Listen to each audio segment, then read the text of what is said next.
ಓಂ ಗಂ ಗಣೇಶಾಯ ನಮಃ. ನಿತ್ಯಭಕ್ತಿ ಕಾರ್ಯಕ್ರಮಕ್ಕೆ ಸುಸ್ವಾಗತವನ್ನು ಕೋರುತ್ತಾ ನಾವೆಲ್ಲರೂ ಈಗ ಗಣಪತಿಯನ್ನು ಅಥವಾ ಗೌರಿಯನ್ನು ಮನೆಯಲ್ಲಿ ಕೂರಿಸಿದ್ದೀವಿ. ಹಾಗೆ ಗಣಪತಿಯನ್ನು ಕೂಡ ಬರಮಾಡಿಕೊಂಡು ವಿಧ ವಿಧವಾದ ಭಕ್ಷ್ಯಗಳ ಜೊತೆಗೆ ವಿಧ ವಿಧವಾದ ಪೂಜೆಗಳ ಮುಖೇನ ನಾವು ಇವತ್ತಿನ ದಿವಸ ಬಹಳ ವಿಶೇಷವಾಗಿ ಪೂಜೆಗಳನ್ನು ಮಾಡಿದ್ದೀವಿ. ಎಲ್ಲರೂ ಕೂಡ ಆ ಭಾವನೆಗಳಲ್ಲಿ ಇನ್ನೂ ತಲ್ಲೀನರಾಗಿರ್ತಕ್ಕಂಥದ್ದು.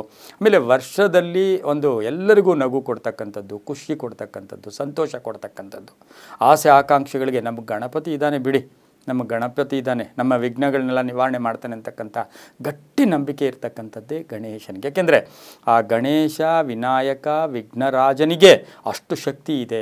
ಹಾಗಾಗಿ ಇವತ್ತಿನ ದಿವಸ ಮಹಾಭಾರತವನ್ನು ಅಷ್ಟು ಬೇಗ ಅಷ್ಟು ಫಾಸ್ಟಾಗಿ ಬರೆದಾಗ ವ್ಯಾಸ ಮಹರ್ಷಿಗಳು ತಗೊಂಡೋಗಿ ಸರಸ್ವತಿ ನದಿಯಲ್ಲಿ ಅವರನ್ನು 3 ಸಾರಿ ಮುಳುಗಿಸಿ ಬಿಟ್ಟು ಬಂದಂತಹ ಪ್ರತೀಕವಾಗಿ ನಾವು ಇವತ್ತಿನ ದಿವಸ ಗಣಪತಿಯನ್ನು ವಿಸರ್ಜನೆ ಮಾಡ್ತೀವಿ. ಅದು ಒಂದು ಒಳ್ಳೆ ಸಣ್ಣ ಕಥೆನೇ ಇದೆ, ಅದು ಸಮಯ ತಗೊಳುತ್ತೆ.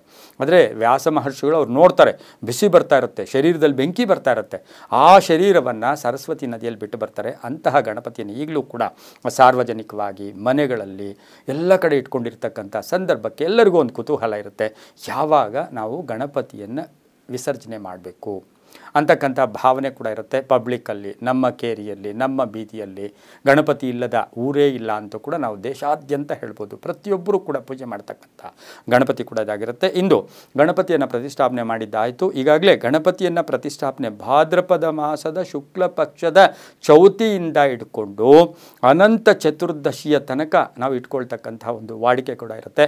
ಇನ್ನು 1ನೇ ದಿನ, 3ನೇ ದಿನ, 5ನೇ ದಿನ, 7ನೇ ದಿನ, 9 ಅಥವಾ 10, ಯಾಕೆಂದರೆ 10 ದಿನ ಇಡಬೇಕು ಅಂತಕ್ಕಂಥ ಶಾಸ್ತ್ರ ಕೂಡ ಇದೆ. ಇನ್ನು ಈಗಾಗಲೇ 7ನೇ ತಾರೀಕು ಮುಗಿದೋಗಿದೆ. ನಾವೀಗಾಗಲೇ ಎಷ್ಟೋ ಜನರಿಗೆ 7ನೇ ತಾರೀಕು ಕೂಡ ಸಮಯ ಕೊಟ್ಟಿದ್ವಿ. ಇನ್ನು 3ನೇ ದಿನ ಅಂದರೆ ಸೋಮವಾರ ನಾವು ಗಣಪತಿಯನ್ನು ವಿಸರ್ಜನೆ ಮಾಡೋದಿಲ್ಲ. ಬಿಕಾಸ್ ಸೂರ್ಯ ಷಷ್ಠಿ ಇದೆ, ಷಷ್ಠಿ ಇರ್ತಕ್ಕಂಥದ್ದಾಗಿರೋದ್ರಿಂದ ನಾವು ಈ ಬಾರಿ ನಾವು ಸೋಮವಾರ ಅಂದರೆ ನಾವು ಇವತ್ತಿನ ಸೋಮವಾರ ದಿವಸ ನಾವು ವಿಸರ್ಜನೆ ಮಾಡೋದಿಲ್ಲ.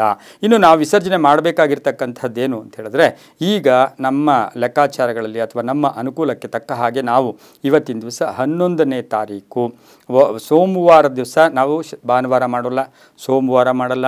ಇನ್ನು ಮಂಗಳವಾರ ದಿವಸ ಸಪ್ತಮಿ ಬೇಡ ಅಂತ ಹೇಳುತ್ತೆ. ಬುಧವಾರದ ದಿನ ಪಂಚಮಿಯ ದಿನ 11/9/2024 ಬೆಳಗಿನ ಜಾವ 10:44 12 ಗಂಟೆ 17 ನಿಮಿಷ ತನಕ ನಾವು ಗಣಪತಿಯನ್ನು ವಿಸರ್ಜನೆ ಮಾಡ್ಬೋದು. ಅದು ತಪ್ಪಿದ್ರೆ 3:24 6:31 ಸಂಧ್ಯಾ ಕಾಲದಲ್ಲೂ ಕೂಡ ವಿಸರ್ಜನೆ ಮಾಡ್ಬೋದು. ಇನ್ನು ಹಾಗೆಯೇ ಇನ್ನು 12ನೇ ತಾರೀಕು ಮಾಡೋದು ಶುಭ ಅಲ್ಲ, ನವಮಿ ಕೂಡ ಇರುತ್ತೆ.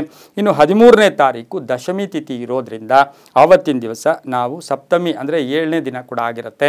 13ನೇ ತಾರೀಕು ನಾವು ವಿಸರ್ಜನೆ ಮಾಡ್ಬೋದು. ಆವತ್ತಿನ ದಿವಸ ದಶಮಿ ಪೂರ್ವಾಷಾಢ ನಕ್ಷತ್ರ ಇರುತ್ತೆ. ಬೆಳಗಿನ ಜಾವ 6:05 10:44 ಆಗ್ಬೋದು. ಇಲ್ಲಾಂದರೆ 12:17 1:50 ತನಕ ನಾವು ವಿಸರ್ಜನೆ ಮಾಡ್ಬೋದು. ಇನ್ನು ಕಟ್ಟ ಕಡೆಯದಾಗಿ ಲಾಸ್ಟ್ ಭಾಗ ಅಂತ ಎಲ್ಲರಿಗೂ ಸಾರ್ವಜನಿಕವಾಗಿ ಪ್ರತಿಯೊಬ್ಬರಿಗೂ ಸಹ 16ನೇ ತಾರೀಕು ಬಹಳ ಶ್ರೇಷ್ಠವಾದ ದಿನ ಕೂಡ ಇದಾಗಿರುತ್ತೆ. ಅವತ್ತು ಅನಂತ ಚತುರ್ದಶಿ ಇರ್ತಕ್ಕಂಥದ್ದು, ತ್ರಯೋದಶಿ ಇರ್ತಕ್ಕಂಥದ್ದು 16/9/24 ಆವತ್ತಿನ ದಿವಸ ನಾವು ಧನಿಷ್ಠ ನಕ್ಷತ್ರ ಇದೆ. ಬೆಳಗಿನ ಜಾವ 9:20 12:20 ನಾವು ಗಣೇಶನನ್ನು ವಿಸರ್ಜನೆ ಮಾಡ್ಬೋದು. ಅದು ಬಿಟ್ಟರೆ ಸಂಧ್ಯಾ ಕಾಲದಲ್ಲಿ 4:25 6:21 ತನಕ ನಾವು ವಿಸರ್ಜನೆ ಮಾಡ್ಬೋದು. ಇದಕ್ಕೂ ಒಂದು ಶಾಸ್ತ್ರ ಇದೆ. ನಾವು ಮನೆಗೆ ಅತಿಥಿ ಬಂದಾಗ ನೀವು ಯಾವಾಗ ಹೋಗ್ತೀರಾ ಅನ್ನೋದಿಲ್ಲ, ಅವ್ರು ಹೋಗುವಾಗ ನಾವು ಅವರಿಗೆ ಗೌರವಪೂರ್ವಕವಾಗಿ ಬಿಡ್ಕೊಡ್ಬೇಕು. ಹಾಗೆ ವರ್ಷಕ್ಕೆ ನೆಕ್ಸ್ಟ್ ಇಯರ್ಗೆ ನಾವು ಅವರನ್ನು ಬರಮಾಡ್ಕೊಳ್ಬೇಕು. ಎಲ್ಲವೂ ಕೂಡ ನಂಬಿಕೆಯ ಆಧಾರದಲ್ಲಿ ಅಂತ ಹೇಳ್ತಾ ಸರ್ವೇ ಜನ ಸುಖಿನೋ ಭವಂತು, ಸಮಸ್ತ ಸನ್ಮಂಗಳಾನಿ ಭವಂತು.